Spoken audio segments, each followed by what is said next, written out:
Preparation.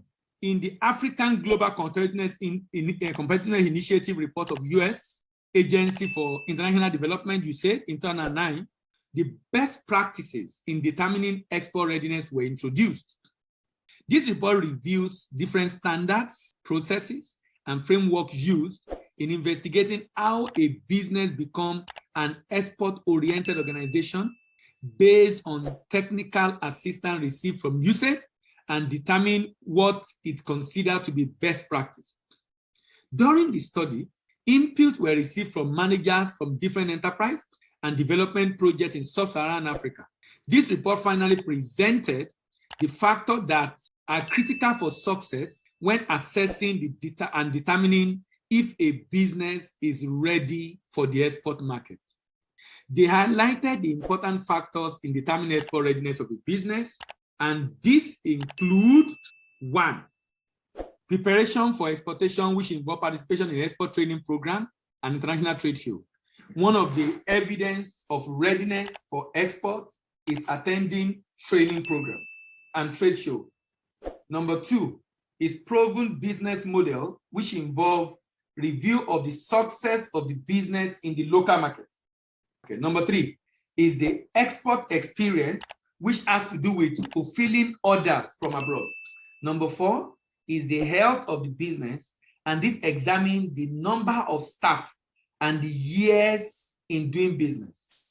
Number 5 is export budget, which involves if and what the company has budgeted to finance export. Number 6, strategic vision and export strategy.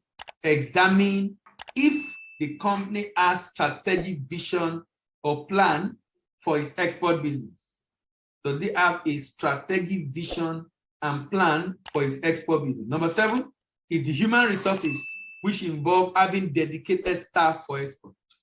Number 8 is the competitive edge that examines the adaptability of the product and what is unique about the product being exported. Now, number 9 is the production capacity, which has to do with whether the business have enough capacity to meet new demand and has what it takes to expand in order to accommodate new demands. Other characteristics of the business that is being evaluated in this USAID report for export readiness include certification, which has to do with having the relevant international certification to meet regulatory requirements; product quality, which involves product quality control and certificate specification with packaging, labeling, and management expertise, which involve management interest and commitment of resources; finance, which has to do with whether the business has enough financial strength to carry the burden of export business; marketing, which examines the export marketing strategy and market entry option available to the business; efficient transportation, which examines if the business can deliver products on time and still be profitable; and speed to the market, which involves how quickly the business can respond to meet the demand in the export market. Now, you know, I've been in this sector since 2006, outside banking 2010, but with banking from 2006, I realized that a number of organizations have come into export. Many of them have not been able to continue. I've been monitoring exports from Nigeria since 2006 till date. Do you know that over 1,000 businesses register for export every year, getting export license from the government agency saddled with that responsibility, but less than 800, max 800 export every year in the last 16, 17 years. But over 1,000 register every year, but only only 800, sometimes 700 companies exported every year. Why? A number of these businesses come in and eventually fall out. Here are some of the signs and symptoms of lack of readiness of a business for export. Delay, constant delay, incessant delay in your transaction is a sign of lack of readiness. Demurrage. Demurrage is the fee paid for the usage of container beyond the free period while the container is in the custody of the shipping line. Constant demurrage on shipment is a sign of lack of export readiness.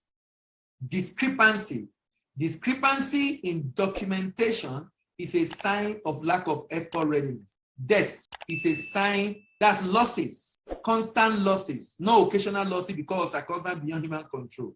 It's a sign of lack of export readiness. Dropout. A number of people come in, but they drop out. They drop out in the sense that they are no longer interested.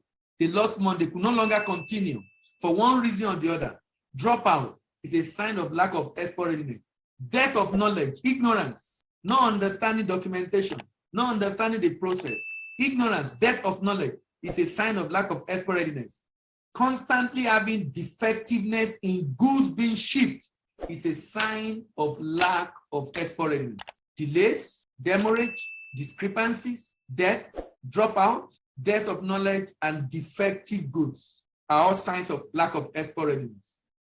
Having reviewed a number of literature on how to evaluate readiness of business for export or internationalization, here is a report that collates what is called the 15 P's of export readiness criteria.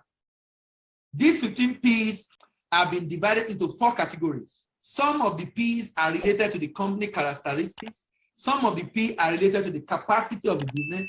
Some of the P's are related to the country of import. Some of the P's are related to the companion at destination.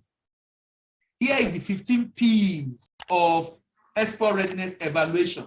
Promoter, the owner of the business must be willing, ready, and able.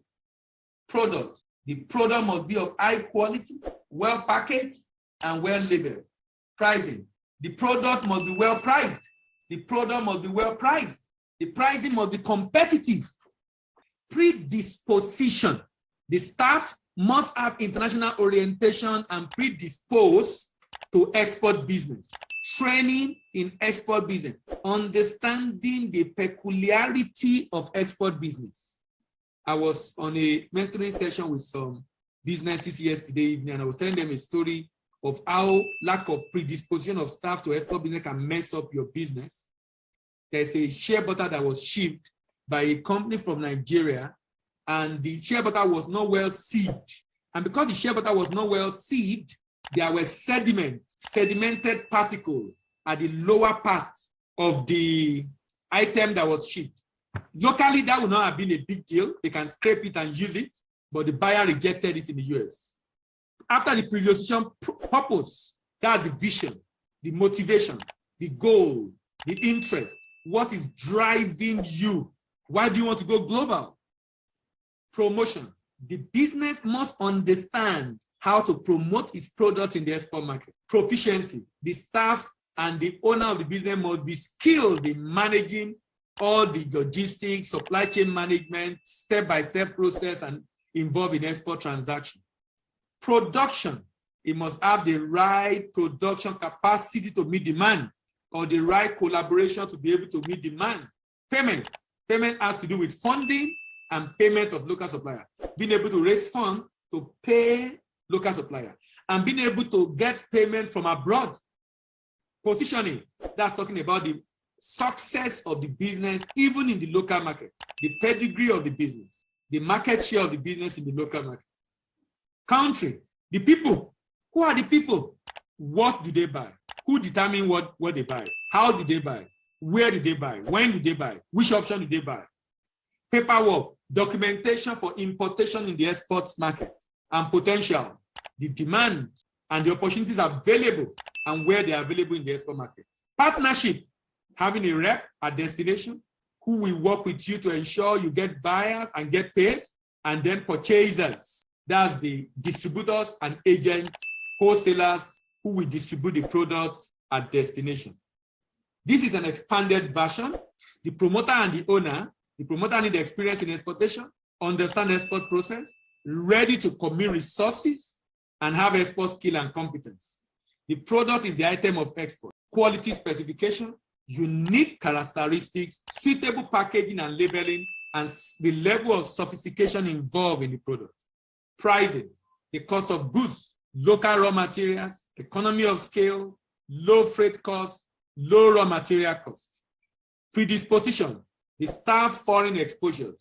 Have they worked abroad or school abroad? Do they speak a foreign language? Have they attended export training? Do they have any knowledge of export market? Purpose, reason for export, desire to go global, government incentive, survival strategy, generation of foreign exchange, payment, funding and getting paid, ability to get funding, asset for collateral, ability to secure payment from abroad, managing the risk of not getting paid, production, meeting market demand, excess or idle capacity, contract manufacturing, readily available stock, and being able to handle demand surge, proficiency, skill, and competence in export business management, identify and manage risk in export, handle export dynamics, handle trade instrument, and research and development for market demand. Then promotion, increasing awareness about the product, capacity to attend foreign trade mission, access to market intelligence, understanding market segment, and being able to reach the customer. Positioning, goodwill and heritage, high local market share, unsolicited orders from abroad, established in the local market, and indirect partners abroad. How about the country? Talking about potential, paperwork, and people. Potential, the market opportunity. Do you know the global market size? Do you know the global market location? Do you know where you have high demand and market trend? And do you know the ready buyers in the export market? And then documentation, being able to handle pre and post export document, pre and post import document, reviewing of document, processing document, and of course, avoiding discrepancies. And then consumer, the demography of the consumer, psychography on the consumer, geographic location, and of course, behavioral. Then purchasers, agent and distributor, knowing the right entry strategy, understand distribution option, access to wholesalers, handle distribution challenge, and then service provider partnership, access to legal services or sales rep, set up a joint venture, and access to other consultants. The idea here basically is saying that, look, if a business is going to survive the export market, it must be ready for the export market. And assessing the readiness is so important to be able to have a successful and sustainable export business. The reason why many businesses start and are unable to continue is because of lack of export readiness. In entering the market, a business has three options. It can have a representative who earn a commission, or set up a subsidiary through a joint venture with a partner in the export market, or set up a sole representative branch in that market. The beauty of this is that when you have a rep or a subsidiary or a branch, you can use any payment method. Even though your cost will be more, but you are also able to have marketers who will constantly sell. The growth potential is high, even though you have more fixed asset cost, but you have control over the market. You can easily recover debt. You can easily do umpire inspection, and you can use any method of payment at the destination. The idea here is this, and I've emphasized this severally, that a business that will be successful and sustainable in the export market must of necessity have a partner, a rep, someone that is working with him beyond the distributors and the buyers in the export market.